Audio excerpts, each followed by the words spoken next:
Hello, and welcome to the Career Ladder. In this video, we will discuss about difference between introvert and extrovert personality has a greater impact on how we live than either gender or race. And where we lie on the introvert-extrovert continuum as the single most crucial factor in determining our personality. This affects who we choose as friends and partners, how we communicate, settle disputes, and how we demonstrate love. It has an impact on the professions we select and our success in them. There are a few hypotheses regarding how introverts and extroverts vary, but the major one is that it has to do with where we obtain our energy. Spending time alone is typically how introverts refuel. Being with people for an extended amount of time, especially in huge crowds, drains their energy. Conversely, extroverts get their energy from other people.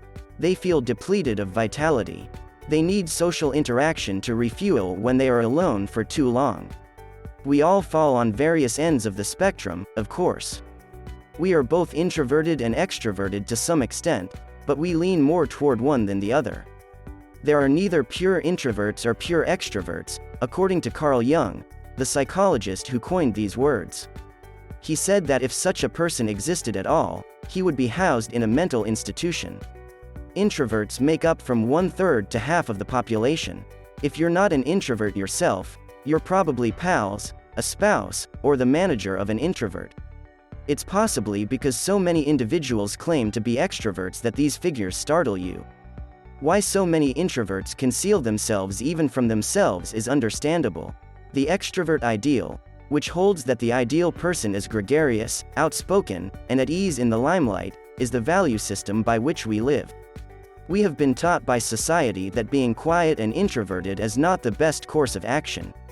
However, we are expected to be more gregarious and outgoing. To blend in, many introverts conceal their introverted traits.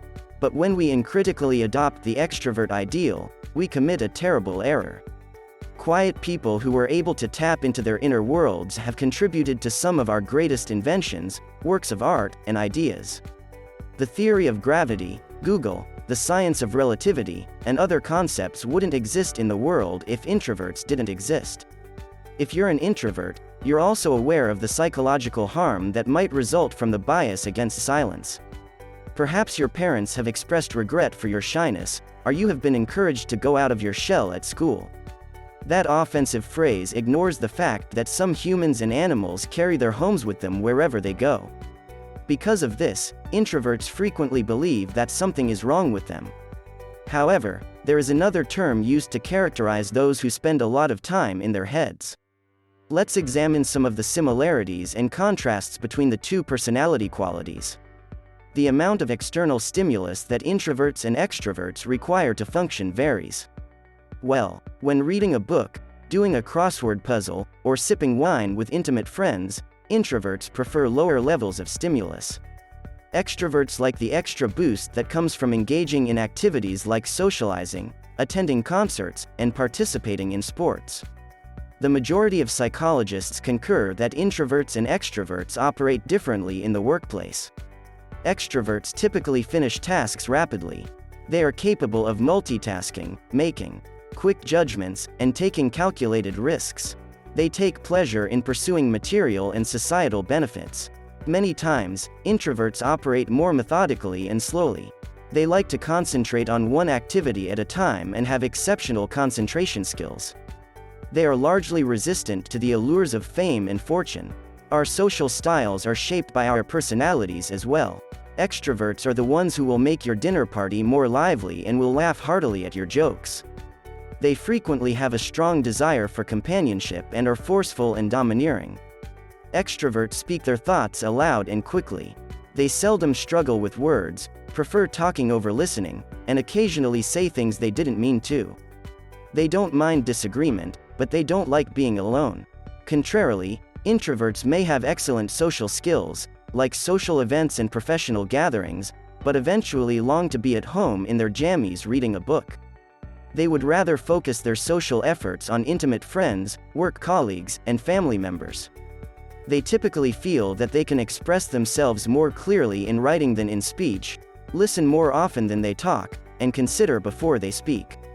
conflict tends to turn them off, and many of them detest casual chat yet relish in-depth discussions. Non-shy introverts are not. While introversion is a preference for calm, unintense situations, shyness is the fear of social rejection or shame. A shy extrovert sitting quietly in a business meeting may be in a different mental state than a composed introvert. The introvert is merely overstimulated, whereas the shy individual is simply reluctant to speak up. But the two seem to be identical to outsiders. So where would you say you lean more toward introversion or extroversion? Or do you equally possess both qualities? If yes, you could be a middle-of-the-road ambivert who combines the finest aspects of both worlds. Which one are you in, please? The remarks listed here. So it doesn't matter if you're an extrovert or an introvert. Both have benefits of their own. It's up to you to pay attention to them and capitalize on them.